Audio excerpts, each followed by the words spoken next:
It's always great to come back and talk to British journalists, because it's where I was for 22 years as a writer, editor, and GASP manager, trying to put into practice the, if you like, technology and journalism, and see how they work together. And now at the Tower Centre, where I've been for 5 years in New York, we're part of a new field, and I think sort of probably everybody in this room is part of a new field as well, which is at that very interesting intersection between journalism and technology. One of my jobs, and I hope that what I want to talk about this morning, is really how we put, or how we should think about putting technology in the service of journalism.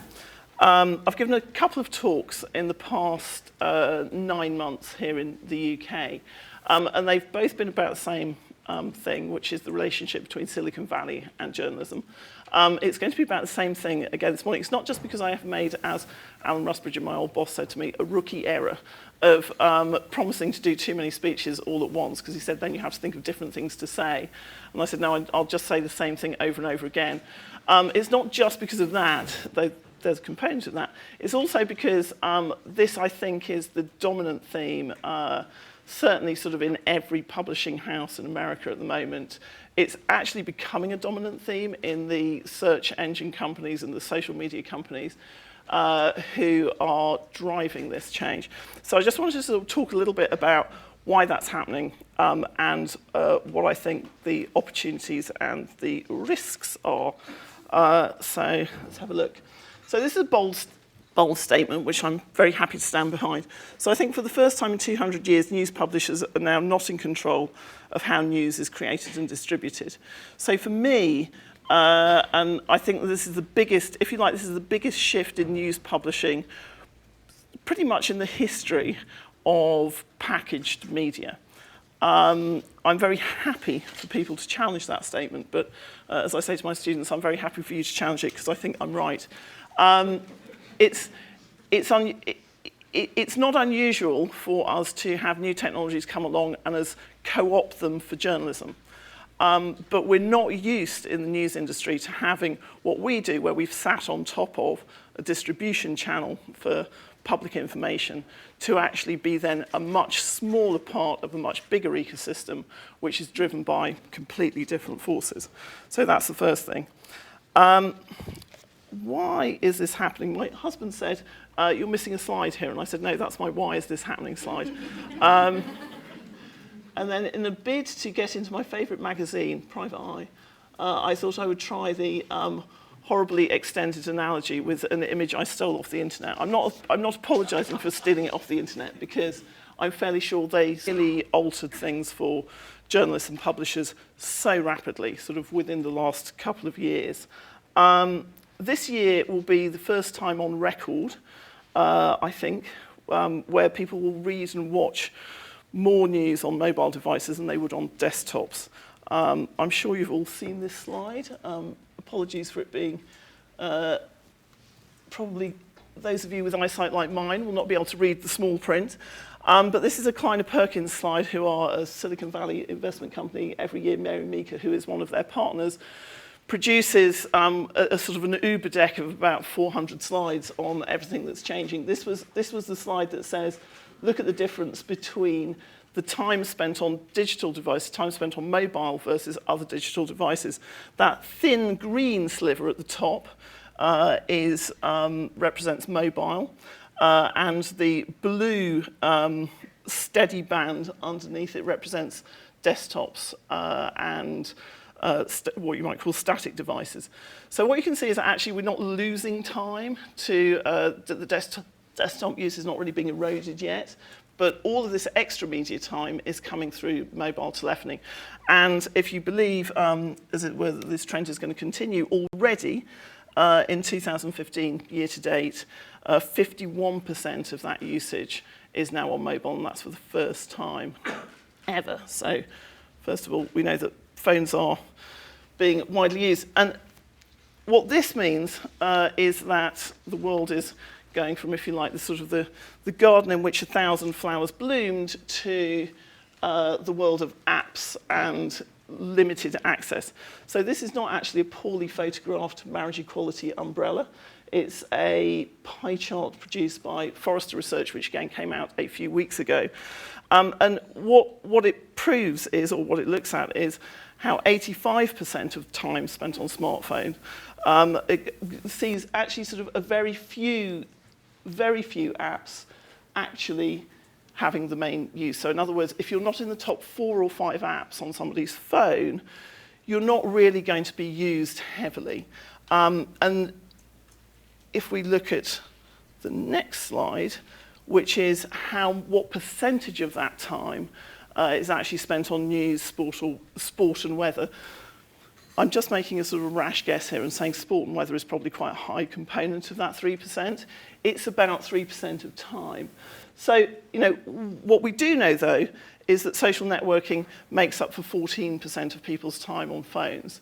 All of these metrics, I should give my standard health warning, which is metrics can't always be relied on. I would be surprised if social networking were only 14% of, for instance, my 14-year-old son's mobile usage. It's certainly a great deal more than my mother's use of mobile phone. But the 14% there is obviously much, much more considerable than the time that people spend actually looking at news, sport or weather. However, the numbers will stop in a minute. Out last week was this from the Pew Centre for research into how people are actually using digital technology. And this is, I apologise for all these being American figures. It's partly because actually the Americans are quite good at collecting data and publishing it, and in Europe we do some of that, but we don't do it with quite the regularity that they do over there. And this, I think, is absolutely sort of the key, if you like, the key slide, which is, so we've seen how mobile use is growing, we've seen that social apps are growing, and now we can see how news is growing within social apps. So on the right-hand side, that's Facebook. That's 66% of US adults use Facebook, and 41% of all US adults get news on Facebook. That's up from about 30% the previous year. So that is a very high exponential growth, and it's not social media, it's one outlet. So this is one outlet. Within Twitter, which we all think everybody uses because we use it, and I'm sure you'll be hearing more about the filter bubble later on, actually sort of 10% of all American adults get news on Twitter. Now, if you sort of think about that as, if you like, single media outlets, that's an incredible concentration of power. And if we just have a look at that, how news is used within social apps in both of those cases is also on the rise. Particularly interesting is the one on the right, which is Facebook, where in 2013, 47% of Facebook users were looking at news on Facebook. Now 63%, so that's just in 2 years. They've seen a real jump in the number of people who are actually going to the platform to use this for news. Why is this significant? Well, 2 things. One of which is that there's been a wholesale move by social media companies to co-opt news, because news actually gives them stickiness. It gives them information that people want to come back to day after day, and it means that they are able to dominate the mobile phone ecosystem. So this is all about who will be one of the top 4 or 5 apps on the smartphones, who will actually dominate that segment. So we'd like to think that it's because we're brilliant, because we are brilliant, but it's also about how we can actually sort of co-opt and keep users within the same environment. I think these trends are much more pronounced in the US probably than they are elsewhere. There's some interesting regional variations.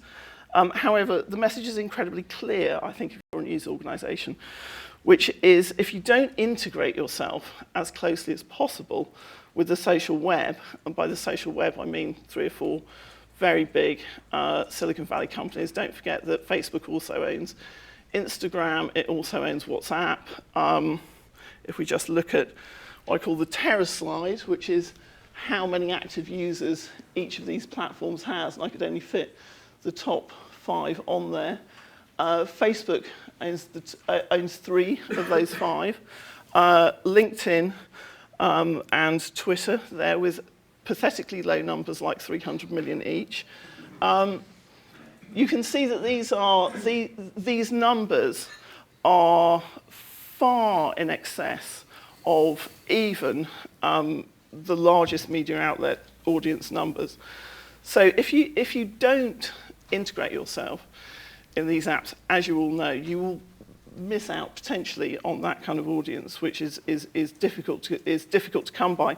And also, scale underpins the news business model at the moment. So it is possible that you can make money through having a small audience, but as anyone who works in regional news in this room knows, that's going to be really, really difficult. One of the things that web scale has done effectively is undermine the business model for regional and local media, because the amount of money you're likely to get for digital advertising is way lower than anything you would get in packaged news media. So the social media desk, which used to be those people who, actually I work for Alan Rossbridge, so he never said this, but I can imagine that the social media desk used to be the people who, when the editor came in, they said, who are they over there and what are they doing? They're now actually central to the organisation. And when you think about, we're now in a world where the New York Times has what they call a growth team on every single desk. BuzzFeed, which everybody talks about as being the model of future news, and in some ways it is, has actually grown almost entirely from understanding how the social web is growing better than anyone else. All of its data teams, all of its analysis are focused around that central principle of which platform is carrying our content most efficiently. I did swear I was not going to say content today, I thought I'd just say journalism. So the news workflow, I think, can be increasingly broken down into 3 bits, one of which is your breaking news feed now becomes your mobile alerts. If you don't have mobile alerts, then you're effectively not in the breaking news game. Your social media, but your social platform presence is your day-to-day publishing. It's beginning to stand in for the CMS. There are lots of organisations now that actually have teams who only work, if you like, on other people's CMSs. And then your websites, the things that you've all spent a lot of time building and curating, are effectively becoming the archive. That's not necessarily a bad thing, because somebody has to keep an archive. And Facebook and Twitter are not very good at doing that. So if you don't have presence on these platforms, as I say, I think you're looking at a difficult future. This may feel that for some people, it may feel, well, this is a strategic move that we have to make. For the social platform companies, it's something that's happening right now. So this is just a sort of a very quick collection of things that have happened since January this year, right at the end of January. So the very first thing that happened was that Snapchat launched Discover. So how many people here regularly go to Discover to look at stories? Hands up. Okay, so I'm making no assumptions about your age. If you were under 25, all of your hands, save for about 15%, would probably have gone up on that one. So Discover, in a way, was the thing that kicked all of this off. If you went round Silicon Valley on the 1st of February and talked to the social teams within sort of the news departments, they could see that just by publishing stories from 11 partners, including Cosmopolitan, ESPN, People magazine, etc., but presenting it in a way which was enclosed within the app meant that there was huge traffic growth. Now, unfortunately, the data isn't available. I've got anecdotal data, which I never like to sort of talk about because it's not sound. But every single publisher who has signed up to that says they have never seen growth like this. There's no reason for them to lie about it. So I think that sort of when people talk about, exponential growth of 10 times what they were seeing for their articles that they were putting on their own sites, that's not inconceivable. And the other thing that was happening through that was native advertising, and the rates that were being charged for Discover were way higher. Recode reported that some of the cost per thousand rates they'd heard were as high as $100, compared to about, I think, $1.78 if you're advertising on Facebook. So these are suddenly sort of channels that publishers were enormously interested in. And this kicked off a whole series of events. Though, as Facebook have said to me over and over again, but we were working on instant articles before they were working on Discover. So they're just as competitive as we are, in fact, probably more so. So shortly after that, Facebook announced that it would be launching instant articles. Google, how many people here are involved in the Google Digital News Initiative? Any of you? So the Google Digital News Initiative, as you all know, is 16 hand-picked publishers in Europe who are working with Google on developing tools. It's a research initiative, and it's an investment initiative in news innovation. One might be slightly cynical and say it's also an investment in lobbying, which Google needs to do in Europe because it's being constrained by regulators. But in fairness to Google, they've also backed a lot of initiatives through something called Google News Labs in America, and they're spending serious money on this. If you talk to Google, they say, this is us saying we are part of the news industry. So all of these companies up until now have said, we're not part of the news industry, we're not really publishers, we are just platforms. That is changing. All of these changes mean that they are now saying we are publishers, we are willing to take the publishing risk. Apple, most recently, announced the launch of its own news app with ISO 9, which will be out in the autumn, and has started hiring editors. Twitter, which has always been, if you like, sort of very news-driven, has now very sort of expressly said, we're going through Project Lightning, we are going to start curating things in a much more editorial way. So it's not just that news is driving these platforms, it's that the platforms now are actively stepping into the news business in a way that they have not been before. So, which I hope those slides prove. So,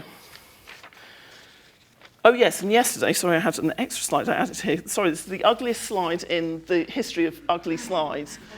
But I just, as somebody who's spent 5 years now being exposed to the sort of the very kind of, American journalism is fantastic. It is incredibly rigorous, and it takes itself very seriously. So the idea that the New York Times, which is the most serious of all the serious news outlets, would actually sort of publish a story, and this is not a link, this is a story, started publishing stories on WhatsApp. So this is the first story in an experiment to see how publishing directly into what's effectively a messaging app will go. And I love the fact that it comes in as NYT Pope at the top. Good news for Mark Thompson. So across this acreage of coverage, we still haven't seen, so for instance, Facebook instant articles, one of the reasons I don't have a slide or a picture of those is they're really hard to find. Everybody has so far sort of published one. The New York Times has said we're going to publish 30 a day in the future, but so far people have signed up to the experiment and they haven't quite started using the tools because as you can imagine, publishing on somebody else's platform for the first time causes a huge dilemma. And the two things that you hear consistently is what happens when we start publishing regularly on Facebook? What happens if it is actually much more effective and more profitable than publishing on our own site? That's a huge dilemma for publishers. What do you do? Do you get rid of your commercial team? Do you get rid of your technology team? Do you stop being so, as they call it, deep in the stack and let Facebook do all of that?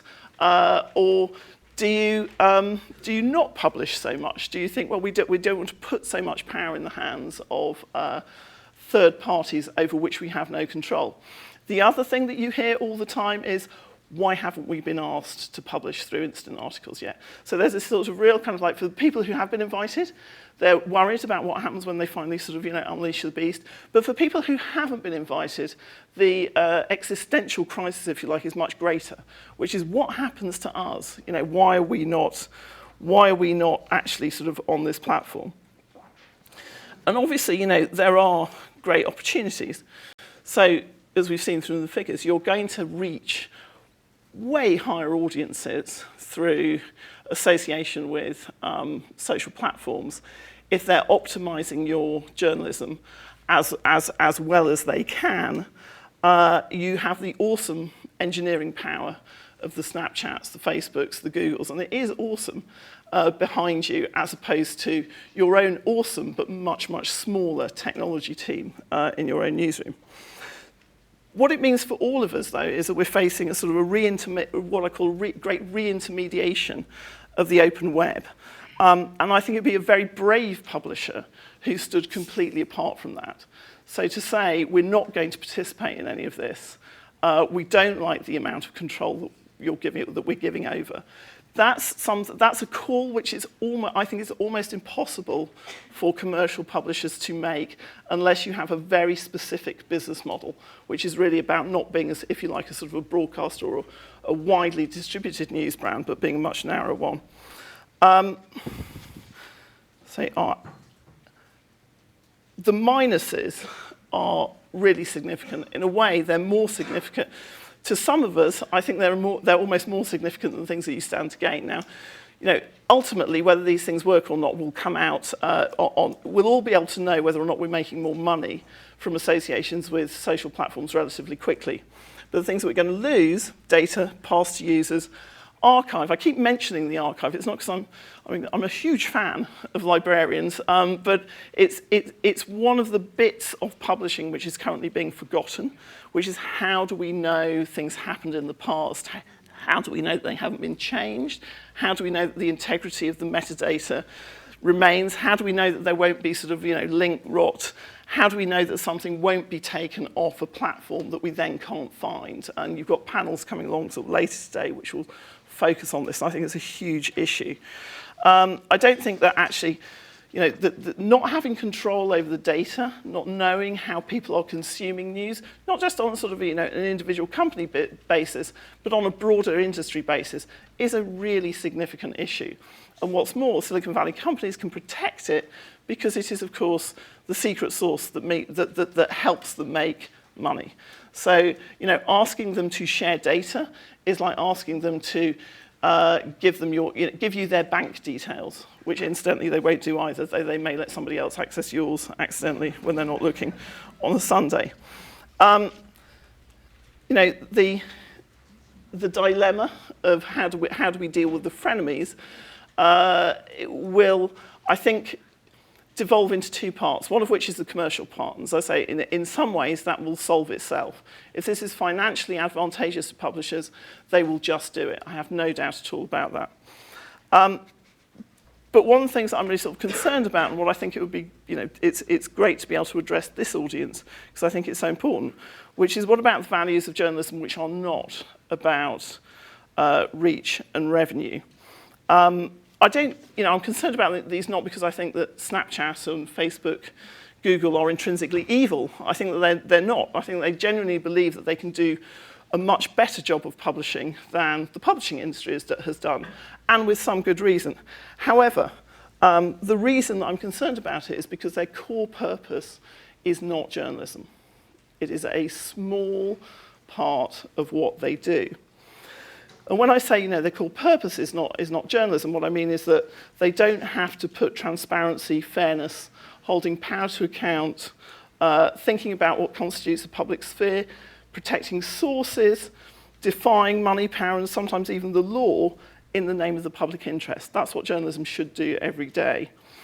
Those values actually don't monetize very well. They don't appeal to Wall Street, and they don't appeal to the venture capital community. In fact, they actually sort of undermine profit. So they are the very opposite of what many large companies feel that they could or should be doing.